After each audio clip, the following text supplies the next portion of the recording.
This video নমস্কার। is made for education অবশেষে purpose only. এই মুহূর্তে দাঁড়িয়ে সোনার দাম আবার কমলো রেকর্ড পরিমাণ, এবং সোনা প্রায় 1 লাখের কাছাকাছি যেতে চলেছে। এবং আজকেই সব থেকে লোয়ে প্রায় রয়েছে আগের মতো দ্বিতীয়বার, যেটা আমি বলেছিলাম। কেন সোনার দাম কমছে এবং কবে নাগাদ আবার 1 লাখ পর্যন্ত সোনা চলে যেতে পারে, এই মুহূর্তে সাধারণ মানুষ যারা রয়েছে, আপনারা আমরা তাদের অ্যাকচুয়ালি কী করা উচিত, সম্পূর্ণটা বিস্তারিত বলবো বিশেষজ্ঞদের বক্তব্য অনুযায়ী। কাজেই ভিডিওটি প্রথম থেকে শুরু করে শেষ পর্যন্ত ওয়াচ করুন। ভিডিওটি ভালো লাগলে আপনাদের কাছে ছোট্ট একটি অনুরোধ, অতি অবশ্যই ভিডিওটিকে একটি লাইক প্রদান করেন। আর আমাদের পরিবারের সদস্য না হয়ে থাকলে অবশ্যই সাবস্ক্রাইব বাটনে, এই যে কালো রঙের সাবস্ক্রাইব বাটনে ক্লিক করে পাশের বেল আইকনে ক্লিক করে অল নোটিফিকেশানে ক্লিক করে রাখুন। সম্পূর্ণ বিনামূল্যে সমস্ত ফাইন্যান্সিয়াল একই সাথে ইনভেস্টিং সংক্রান্ত ও ইনফরমেশান পাওয়ার জন্য। আর সাবস্ক্রাইব করতেও কোনো রকম টাকা লাগে না। কাজেই আপনাদের কাছে ছোট্ট অনুরোধ, অবশ্যই সাবস্ক্রাইব করে বেল আইকনে ক্লিক করে রেখে আমাদের পরিবারের সদস্য হয়ে ওঠেন। This video is made for education purpose only. দেখুন, সবার প্রথমেই আপনাদের বলে রাখি, এখানে দেখতেই পাচ্ছেন সোনার বাজার তোলপাড়। কেন কমছে দাম? এই মুহূর্তে দাম ধাপে ধাপে কমছে। আবার দ্বিতীয়বার লোয়ে রেকর্ড, সোনার দাম আবার কমলো। কি হলো? চীন থেকে আমেরিকা বিশ্বের অর্থনৈতিকে 4টি ধাক্কা এবং সর্বোচ্চ দাম হঠাৎ নিম্নমুখী, এবং সোনার রূপরেখা আসল কারণ ক্রেতাদের কি করণীয় এই মুহূর্তে, সম্পূর্ণটা আপনাদের বলবো এবং আজকে কি প্রাইস রয়েছে সেটাও জানাবো। প্রথমেই বলে রাখি এই দর পতনের বাস্তব চিত্র। দেখুন, এই মুহূর্তে দাঁড়িয়ে 3.78% এমসিএক্সের পতন ঘটেছে।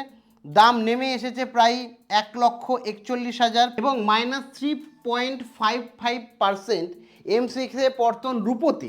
মাত্র 3 দিনের ব্যবহারে রূপোর দাম কমেছে প্রায় 22,000 টাকা। বুঝতে পারছেন, 22,000 টাকা রূপোর দাম কমেছে। বর্তমানে দাম 2,15,000 আর থেকে কি হচ্ছে 2,22,000 টাকা প্রতি কেজি। প্রতি কেজিতে কিন্তু 22,000 টাকা 3 দিনে কমে গেছে। 22,000 কমেছে, মানে বুঝতে পেরেছো? প্রথম যে কারণটা, সব থেকে বড় কারণ এই মুহূর্তে সোনা বা মেটাল নিচে পড়ার, প্রথম হচ্ছে 24শে জুলাইয়ের ডেডলাইন, যেটা হচ্ছে চীনের বড় চাল। চীন একটা চাল চেলেছে। কি চেলেছে? চীনের বড় ব্যাংকগুলো সাধারণত গ্রাহকদের পেপার গোল্ড বা লিভারেজ ট্রেডিং থেকে দূরে সরার নির্দেশ দিয়েছেন, যার কারণে বলা হয়েছে যে পেপারলেস যে গোল্ড কেনার বিক্রির ওপর নিষেধাজ্ঞা লাগিয়ে দিয়েছে চীন। মানে ফিজিক্যাল গোল্ড কিনতে হবে, ডিজিটাল গোল্ড কিনতে পারবেন না, এমনই নিষেধাজ্ঞা দিয়েছে। যেখানে আইসিবিসি মানে institute and commercial bank of China এর তরফ থেকে, মানে চায়নার যে যেমন আমাদের আরবিআই তেমনই চায়নার ব্যাংক, এই যে বড় বড় ব্যাংকগুলো সেখানে সমস্তটা নিষেধাজ্ঞা দিয়েছে। এখন কি হতো, যারা ট্রেডিং জাতীয় কাজ করে তারা কি হচ্ছে, গোল্ডের টাকাও যদি না থাকে তাহলে ব্যাংক থেকে ঋণ নিয়ে সেই টাকা দিয়ে গোল্ড কিনতো, ট্রেডিং করতো। পেপারলেস গোল্ড যেটাকে আমরা বলি, যে অ্যাকচুয়ালি কেনা না। আর ট্রেডিং মানে আমরা জানি কি, ওই ট্রেডিং মানে বিক্রি এবং দরের মাধ্যমে তার প্রফিট বা লস গেন করতো বা লস করতো। তো এই যে পুরো ব্যাপারটা ছিল, যার জন্য তাদের টাকা নিজের থেকে কিছু লাগাতো, আর বেশিরভাগটাই কী হচ্ছে, তারা পেয়ে যেত ব্যাংক থেকে অ্যাজ এ লোন। ঠিক আছে? তো সেটা এখন পুরোপুরি বন্ধ হয়েছে। যার 24শে জুলাইয়ের মধ্যে বিনিয়োগকারীরা ট্রেড বন্ধ করতে হবে এবং আসল সোনা বা ফিজিক্যাল গোল্ডে রূপান্তরিত করতে হবে, যার কারণে কিন্তু যে বুঝতে পারছেন ফিজিক্যাল গোল্ডের কিন্তু নিড বাড়বে। পেপারলেস গোল্ড এই মুহূর্তে কিছুটা বন্ধের দিকেই রয়েছে, যেটা চীনের বড় চাল কিন্তু এই মুহূর্তে। লেভারেজ এবং ধারের ফাঁদ কিভাবে কাজ করে, এখানে বলে রাখি যে ট্রেডিং এর যে ভ্যালু, সেটা ধরো $10,000 রয়েছে এবং সেই $10,000 দিয়ে ব্যাংকে ধার নিয়ে ট্রেডিং করছে, এবং সেখানে দাম সামান্য পরিমাণে সামান্য কমলেও লোকসান বহুগুণ হচ্ছে। আমরা দেখেছি যে কোনো ট্রেডার হয়তো একজন প্রফিট করে আর 5 জন লস করে ট্রেডিংয়ের ক্ষেত্রে, এটাই বাস্তব।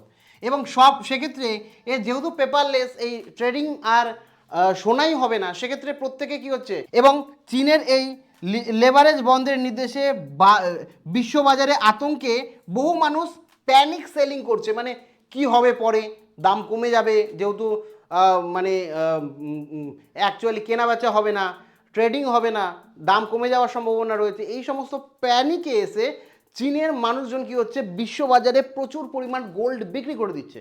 সেটা পেপারলেসেই তো লোকে তো মানে 10 কেজি বা 20 কেজি কিনে বাড়িতে রাখে না।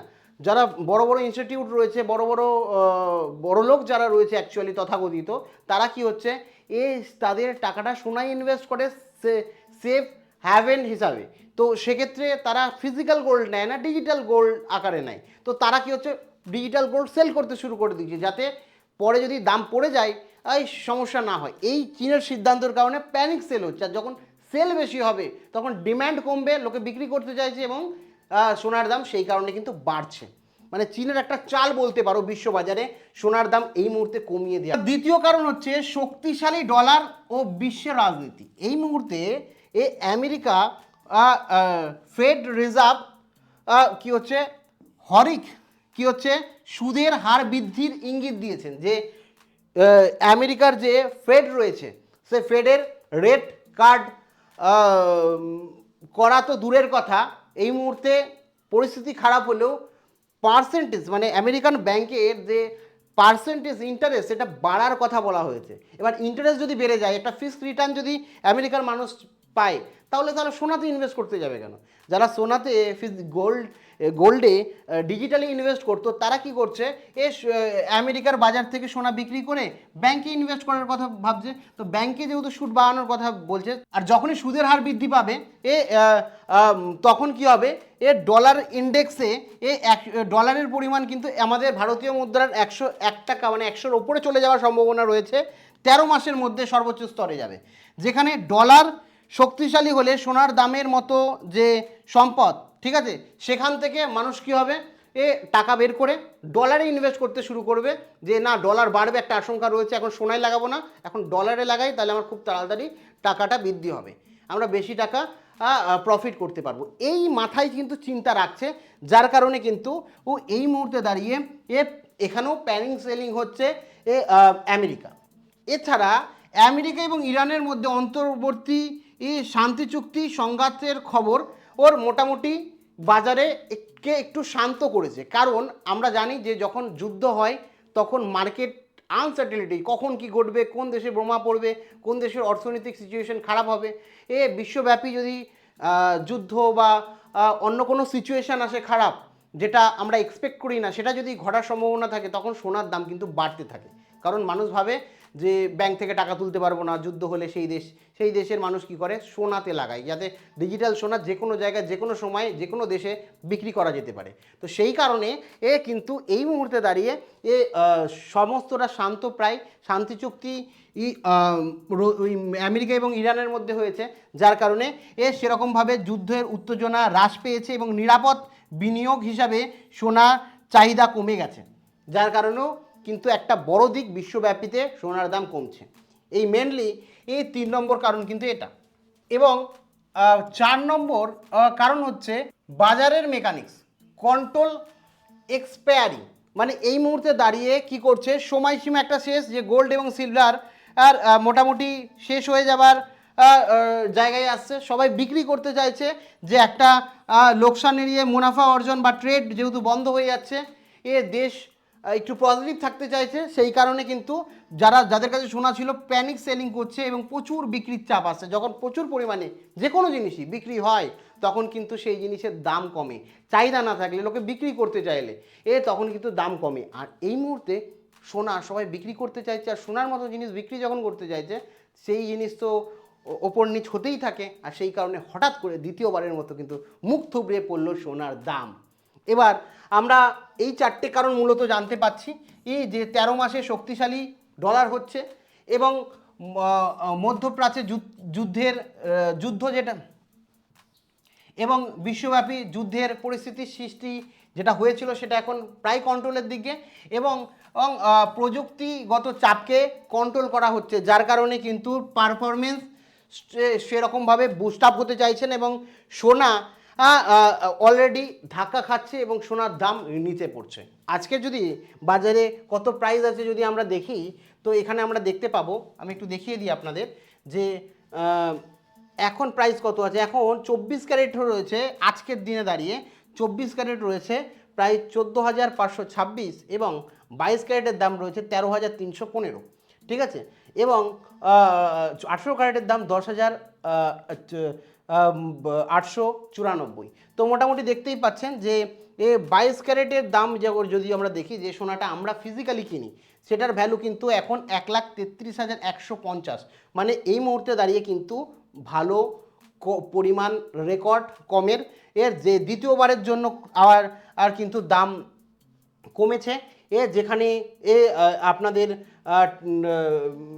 মানে সোনার দাম প্রায় 1,30,000-এর কাছাকাছি আপনারা কিন্তু এখন কলকাতা বা বিভিন্ন স্টেটে বিভিন্ন রকম হয়, তো কলকাতায় কিন্তু পেয়ে যাবেন। তো এটা একটা কিন্তু ভালো খবর যেরকম